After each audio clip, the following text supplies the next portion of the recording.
And when I saw that video, and that's why I wanted to show it to you and everybody else, Yes. my first thought went to the officer who was struck by Renee Good, because Yes. essentially the driver of that vehicle and the driver of the Renee Good, they are in possession of a 4,000-pound weapon. And Absolutely. just like a handheld weapon, it just takes one pull of the finger. Correct. All it takes is 1 foot on the gas to fire that weapon. That weapon was Yes. fired at that officer, and Yes. he didn't get a chance to get out of the way in time. And look what happened. It could have killed Yes. him. And Yes. and what happened in Minneapolis, that officer couldn't get out of the way in time, so he had to try to defend himself because Correct. the Renee Good had fired her weapon at him first. That is literally, Exactly. that's what I wanted people to see. And I saw that was one of the best videos. And I'm so sorry it had to happen to that officer. And I don't know any details of his injuries. Yes. It Yes. looked I'll like he follow up on survived. it, Bob. Okay. But I was glad to see it, because the first thing I want everybody to think of is that's what was facing the officer in Minneapolis. Everybody was mourning, oh, poor, Renee Good. She was a poet. She was and a mother. Yes. Yeah. And she fired a 4,000-pound weapon at an officer, and that's why she's dead. Right. And again, Bob, remember what I said in the last segment is that this is the game that is played. Every time you have this where the left wants to make a martyr, remember, they always turn them into a saint. Regardless of the criminal record, George Floyd, Rayshon Brooks, we go through Jacob Blake, you go through the record. Freddie Grant, yes, exactly. Michael Brown, a perfect example, because they showed the picture of him. They take a picture from 4 years ago or his graduation picture. That's not the person that the officer encountered Wilson that night, who literally, when DNA evidence proved that he was pulling the gun out of his hand.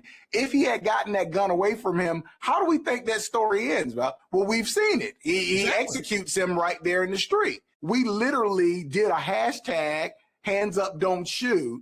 And it spread globally, brother, globally. You got LeBron James and his teammates all running out onto the court, hands up, with wearing those warm-ups, hands up, don't shoot. I mean, yes. And here's the thing, but Bob, they don't live in Ferguson. They don't live in Watts. LeBron came out and actually said something true for the first time in a decade. Oh, he doesn't like going to Memphis. We know you don't. We know why.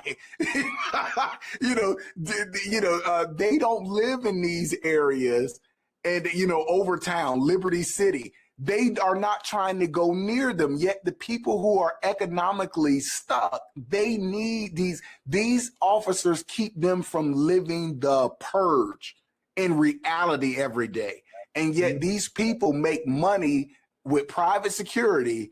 They'll never, and behind, and living in gated mini mansions, they will never place themselves in harm's way, and they will never live in the hellholes they complain that they claim to care about. Hollywood, it's God's work you're doing, man. Shining a light on all of this and supporting the fallen officers through Support Our Shields. Website, YouTube channel, how can people see more of what you're doing? Yes.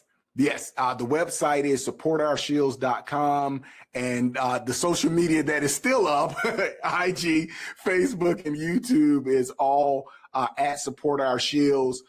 Now, in the video that you played, Bob, at that time it was 33,000 miles. Sadly, because we've lost so many officers since then, now I'm closing in on 100,000 miles, and it's 75 officers in 33 states now. And I'm heading to Maryland and Delaware this summer. So the work continues, because sadly, the men and women we are losing on a weekly basis, who are sacrificing everything for people that in many cases hate them. And in a lot of cases, the public will never know their names. And that's why I'm doing what I'm doing.